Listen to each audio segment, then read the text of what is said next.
In the middle of a storm, 2 newborn puppies lost their mother. They were cold. Alone. Dying. And then, something no one expected happened. She didn't just save them. She raised them as her own. The storm came suddenly over Maple Hollow. Thunder cracked across the mountains, and rain pelted the earth in sheets. Deep in the woods, under the crumbling remains of an old hunting shed, a stray dog struggled through labor. She was exhausted, her ribs visible through her soaked fur. She gave birth to 2 tiny puppies, both barely the size of her paw. But before she could even nuzzle them, her breathing slowed, and stopped. By morning, the clouds had cleared, but the wind was sharp, and the forest floor was slick with mud. Ranger Cole, on patrol near the outer boundary of Willow Creek Wildlife Sanctuary, spotted the shed.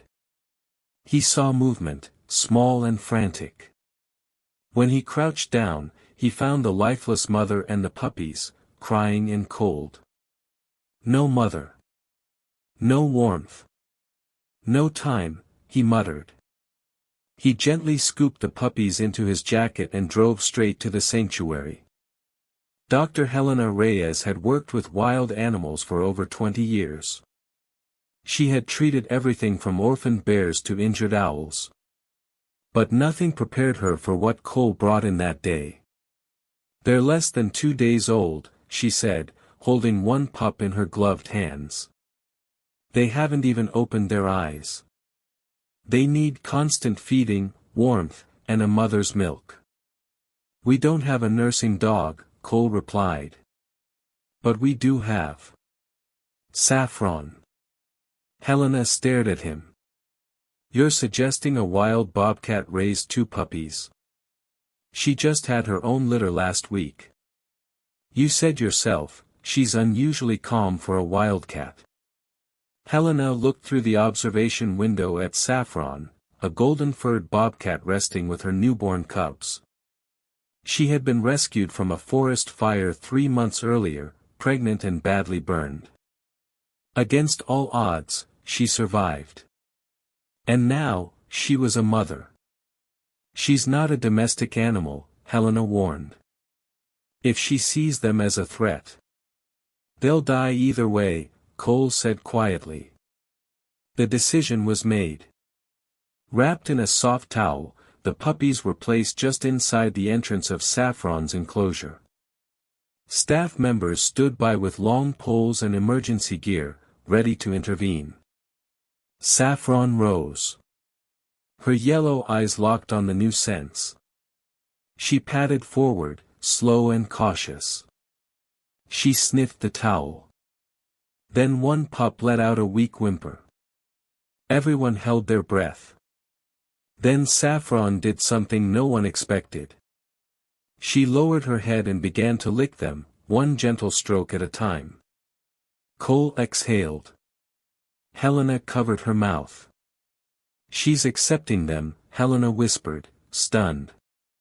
"She thinks they're hers." Within minutes, the pups had wiggled their way against her belly, nudging for milk. Her 3 bobcat cubs looked on curiously but didn't protest. A family was forming, one that defied everything science had told them. Over the next few days, a miracle unfolded. The sanctuary staff named the puppies Mojo and Luna. Saffron cleaned them, curled around them, and even carried them by their scruffs like she did with her cubs. The 5 babies slept in a tangled pile of paws and fur, warm and safe beneath their mother's chest. Helena started recording everything. She knew this wasn't just rare, it was historic. "This could change what we understand about interspecies bonding," she said during a late-night video call with a wildlife research lab. "We've seen goats adopt lambs, and cats nurse kittens that aren't theirs, but never a wild predator raising prey-like animals with zero aggression." Videos of the unusual family started going viral. People from around the world watched in awe, a bobcat licking a puppy's face, the pups following her across the enclosure, the cubs wrestling with their adopted siblings. But for all the views and headlines, the sanctuary team stayed focused on the only thing that mattered, the survival of all 5 babies. Mojo was the loud one. He barked before he could even walk. He'd tumble over the cubs, bite their tails, and howl when hungry. Luna was quieter. She loved to nestle under Saffron's front leg, her soft black ears poking out as she slept. The cubs, bigger and more agile, seemed to accept the dogs like littermates. They'd pounce on Mojo's floppy ears, and he'd growl in return, tail wagging. Luna learned to stalk like a bobcat, copying the cubs' crouch and pounce moves, even though her chubby legs weren't quite up to speed. Helena kept detailed notes. "They're learning from each other," she told Cole. "Instincts mixing with play. Saffron's teaching them all, no matter the species." Still, she knew this strange balance wouldn't last forever. One evening, as the sun dipped below the pines, Helena sat outside Saffron's enclosure. She watched as Mojo clumsily chased a leaf while one of the cubs pounced from behind. Luna sat beside Saffron, eyes half closed, breathing in sync with her wild mother. "They don't even know they're different," she whispered. Cole stepped beside her. "Maybe they're not." Helena turned. "What do you mean?" He smiled. "Maybe family isn't about fur or fangs. Maybe it's just who shows up when you need them most." Helena looked back through the fence. Inside, 5 babies of 2 species curled together in perfect peace, protected by a mother who should have rejected them. But didn't. By the time the puppies were 3 weeks old, something extraordinary had happened. Saffron didn't just accept Mojo and Luna, she protected them like her own. When a loud machine passed by the sanctuary fence one morning, the cubs scrambled in panic. But Saffron's first move wasn't toward her own cubs. It was to Mojo, who had frozen near the den's edge. She picked him up by the scruff and carried him to safety. Then she came back for the rest. It was clear, in her mind, all 5 were hers. Inside the nursery enclosure, the young ones were growing fast. The bobcat cubs climbed logs with ease. Mojo barked at squirrels. Luna tried to copy the cubs' every move, crouching, leaping, even climbing halfway up a tree before sliding down into a pile of leaves.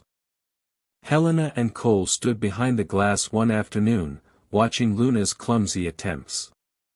"She's not built for trees," Cole chuckled. "No, but she's trying," Helena replied, smiling softly. "And that's what matters." By 4 weeks, the pups were stronger. They played like any young siblings would, biting tails, tumbling in the dirt, sharing scraps. What was remarkable, though, was how Saffron treated each of them differently. She scolded Mojo when he got too rough, nuzzled Luna more gently, and still gave her cubs their space when they wanted to wrestle alone. "She's parenting them all," Helena noted in her journal. "But she's adjusting based on who they are." Soon, visitors to Willow Creek began asking about the miracle family. One Sunday afternoon, a school group stood quietly as the babies chased each other through the grass. "Which ones are the dogs?" a girl asked. Helena leaned down and pointed. "That one with the wagging tail? That's Mojo. And the one always by Saffron's side? That's Luna." "Why didn't she eat them?" a boy asked. Everyone laughed nervously. But Helena's voice stayed calm. "Because she didn't see puppies. She saw babies that needed a mother." The kids looked amazed. And Helena knew that moment, that single lesson, might stay with them longer than any textbook ever would. One evening, a challenge arrived. Saffron and her young family were inside their den when a strange noise echoed through the forest. A red fox had wandered close, drawn by the scent of food. It crept along the outer fence. The cubs and pups were napping, but Saffron lifted her head. She sniffed once, then twice. Then, in a flash, she stood. Helena, watching on the sanctuary cam, saw Saffron move like lightning. She ran to the edge of the enclosure, her fur bristling, her tail puffed like a bottle brush. She let out a low growl, deep and rumbling. The fox froze, then bolted. Saffron didn't chase. She just turned, calm again, and walked back to her babies. The sanctuary team reviewed the footage in silence. She would have fought to the death, Cole whispered. For all of them. By the 6th week, the cubs were more independent. They wrestled further from the den, and they ate more solid food. The pups still nursed occasionally, but less often. Saffron allowed it, never rushing them, never favoring one over the other. But Helena knew what was coming. This can't last. One late afternoon, Helena gathered the team. The Bobcat cubs were getting close to wild release age. It was time to begin their transition. We'll need to start separating the puppies, she said. Gently. 1 hour a day at first. Mojo and Luna were growing attached, to Saffron, to the cubs, to this world that wasn't truly theirs. If we don't start now, the heartbreak later will be worse, she said. Cole frowned. For who? Helena looked down. All of us. The first attempt came quietly. After the pups had eaten, Helena carried them to a temporary pen nearby. They could still smell Saffron, hear the cubs, but they couldn't see them. It lasted just 45 minutes. They cried the entire time. Luna curled into a ball, whimpering. Mojo barked until he went hoarse. When they were finally brought back, they sprinted to Saffron and curled under her belly like frightened newborns. Saffron licked their heads and gave them low, comforting chuffs. She didn't growl at the humans. She didn't seem angry. But she looked sad. As if she understood what was happening. The next week, they tried again, this time with slightly longer separations. But nothing changed. The puppies became restless. The cubs grew moody. Even Saffron paced near the fence, tail twitching. One morning, Luna refused food. Mojo barked constantly. And the cubs growled at the keepers for the first time. It's not working, Cole said, frustrated. Helena sat down, rubbing her forehead. We're breaking something, that shouldn't be broken. She looked through the glass at the 5 animals curled together in the corner. A bobcat shouldn't raise puppies, she whispered. But she did. And now, we're the ones who can't handle it. Then came a letter. It arrived from the Sierra Mountain Wildlife Preserve, a high-level facility in Northern California. They had seen the footage. Heard the story. And they had a proposal. We'd like to take the entire group, Saffron, the cubs, and the 2 dogs, the letter read. Together. They had 5 acres of protected land, veterinary staff on site, and a behavioral research team studying interspecies family dynamics. But the sanctuary board hesitated. They're not a permanent group, one member said. The dogs will grow. The cubs will go wild. The bond will fade. Helena disagreed. Or it won't, she said. Either way, we owe them the chance to find out. The decision was made. Saffron. Mojo. Luna. And all 3 cubs would move together to Sierra Mountain Preserve, for long-term observation and care. And hopefully, to stay as a family. The sun had barely risen when the transport van pulled away from Willow Creek Wildlife Sanctuary, heading west toward California. Inside, secured in temperature-controlled crates, lay a most unusual family. Saffron, the proud Bobcat mother, rested quietly. She seemed calm, but alert. Her cubs were in the crate beside her, their eyes flicking curiously at every bump and movement. And in a separate, smaller crate in the back were Mojo and Luna, the 2 orphaned dog pups she had raised from birth. They whined softly. Not from fear, but from missing her. The Sierra Mountain Wildlife Preserve was unlike anything Helena or Cole had seen before. Nestled between redwood trees and sloping hills, it looked more like a secret garden than a facility. Wildlife experts waited at the gate. A dedicated care team was already briefed and ready. Helena stepped out of the van and took a long breath. "This is it," she whispered. "Let's hope this works." The team unloaded the crates with care. Saffron growled once when she saw strangers approach her cubs, but calmed the moment Helena placed a hand on the crate and whispered, "It's okay, girl. You're still together." Then came the moment of truth. They opened the doors to a massive enclosure nearly 5 acres wide, complete with natural logs, running water, elevated platforms, and brush cover. Saffron was released first. She stepped into the grass slowly, sniffed the air, then turned to watch her babies being let out. The cubs came next, bounding out one after another, thrilled by the space. They sniffed trees, jumped onto rocks, and chirped back to their mother, who let out a low purr in return. Then came Mojo and Luna. As soon as they saw the others, they bolted across the enclosure, ears flapping, tails wagging wildly. The cubs met them halfway. They collided in a pile of fur and excitement, tumbling together like it was any other day. And Saffron?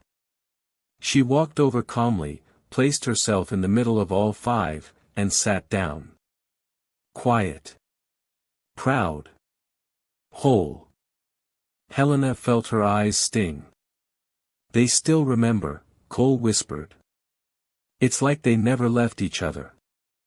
For the first few weeks, the transition was smooth. Staff observed from hidden blinds, recording everything.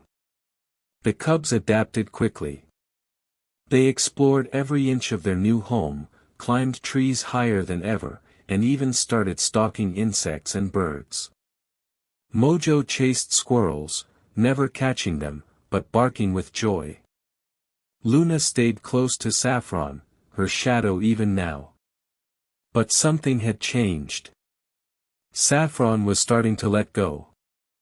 At mealtimes, she let the cubs eat first. She no longer fetched Mojo when he wandered too far. And once, when Luna got stuck in a bush, Saffron simply watched, waiting to see if the pup could get out on her own. "She's beginning their separation," Dr. Marcus, the lead zoologist at Sierra, noted. "The same way a wild mother would." Helena nodded. "She's telling them, it's almost time." But then, everything changed. One morning, Scout, the strongest Bobcat cub, refused food. At first, the team thought it was a one-day issue. But by the next afternoon, he was sluggish. His breathing became shallow. His coat lost its shine. The vet, Dr. Mendez, did blood work. "Bacterial infection," he told Helena grimly. "It's aggressive. And he's not responding to antibiotics." Scout was placed in quarantine for treatment. But he grew worse by the hour, whining in pain, refusing food, and hiding in the far corner of his pen. They tried hand feeding. He growled. They tried medication mixed in broth. He turned away. Without nutrition, Mendez said, we're going to lose him. Helena watched from behind the glass, her fists clenched. We need to do something. He's shutting down. Should we sedate him for an 4? One of the interns asked. Mendez shook his head. Too risky. His heart rate's too low. Then, Cole spoke. What about Daisy? Helena turned. You mean? I mean Saffron. She's not just his mother. She's his anchor. But quarantine. What's the risk of doing nothing? Cole replied. There was silence. Then Helena whispered, get her. Carefully. They brought Saffron to the quarantine room, leash secured to a harness, eyes sharp but calm. The moment she entered, Scout lifted his head. His body trembled. Saffron moved to him, slow and quiet. She touched her nose to his.